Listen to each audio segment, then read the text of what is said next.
Okay, so today we're going to talk about an instrument called the refractometer, which measures a property of substances called the refractive index.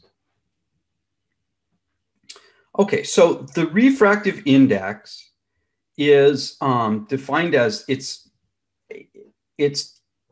the ratio of the velocity of light in air to the velocity of light in a sample substance. So you guys have all heard that the speed of light is a constant. And that's true in a vacuum. But it turns out because light is electromagnetic waves and matter is composed of particles that have charges, they interact. And it turns out that matter slightly changes the speed that light moves when it passes through it. So when it passes through glass or passes through water or anything that is transparent to the light that the light can go through, it can potentially move at a different speed. And in fact, even air affects the speed of light. So, because air is not a vacuum. So what we can measure then is how has the speed of light changed as it passes from one phase of matter or one type of matter into another type of matter. And the way that that's measured is, again, it's a property of waves. And in physics, they have, in the 1800s, they studied wave properties a whole bunch, and they came up with all sorts of math to define waves. And we don't have to know any of that, but basically one of the big picture items is that when you have a wave that's moving in a line and you change its velocity, it turns out if it like hits something and changes its direction, its velocity, then the angle that it moves at will be changed. And that's basically like a conservation of momentum thing.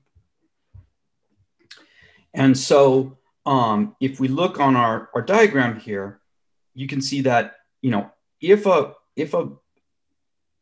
photon is moving in air at a certain direction and it strikes something that is denser, like a liquid, like water or something, because the speed will change a little bit, it will cause the angle that it's moving to change a little bit. And so we can set up an instrument that basically detects that change, okay? And then relate that back to those angles and then come up with a constant, okay? So it turns out that it's not actually the ratio of the angles, it's the ratio of the sine of the angles. And I don't know the physics reason for that, but that's what it is. What I want to talk to you about very briefly is our everyday experience with this phenomenon, okay? So what I want you to imagine, okay, I'm gonna draw a little picture here. It's gonna look kind of funny. I'm gonna make that.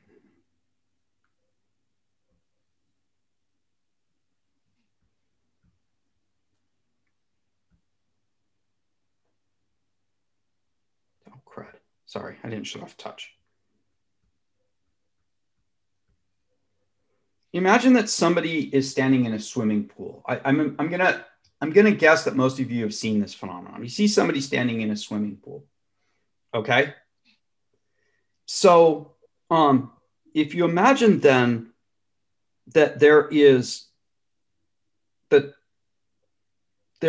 light, it's hitting their legs, and then it comes back, and your eye is over here, like you're looking at somebody standing in a swimming pool. Then what happens is the light comes off their legs at that angle, and then it comes out and the angle changes. Okay? But the light here, the top of their body, just comes off at that angle. And the distance between them, sorry, that's a bad drawing here. Let me fix that. There. What I want you to see is, do you see that it's a little hard to see, but the distance between here and the distance here is different. And so what happens is, if you've ever seen somebody standing in a swimming pool with half of their body out of the water, half of their body in the water, it looks like the part of their body that's in the water is not attached to the part of the body out of the water. Okay?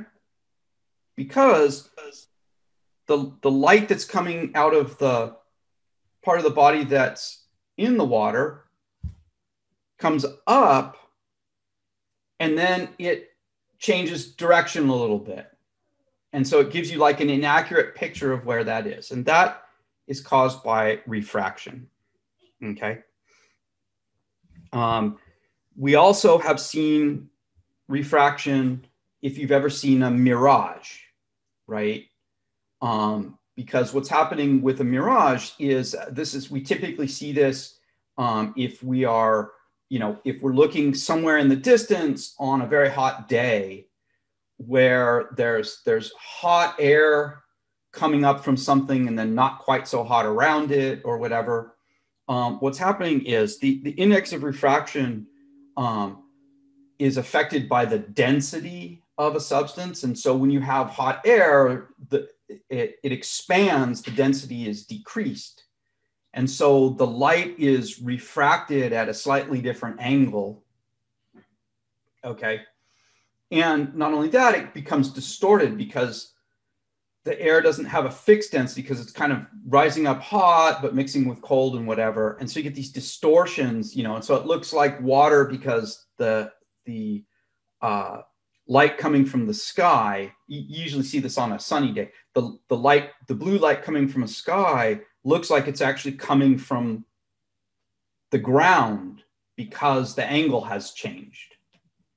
So that's a couple of examples. One more example that I talk about is, I don't know if any of you have ever cooked with like oil, like a pan of oil.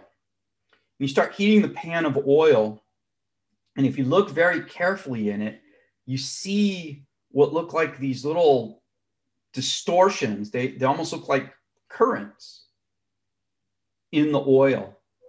And that, again, that's caused by the fact that the heat is not being evenly distributed. So you're getting little portions of hotter oil that has a different density. And then the light that you're seeing come through it is distorted. So I often call those refraction currents because I don't know what the official name of it is, but you can definitely see it if you look. So anyways, that's those are some examples of refraction. What we're going to do with refraction is we're going to use refraction as a physical property of a substance, which it is.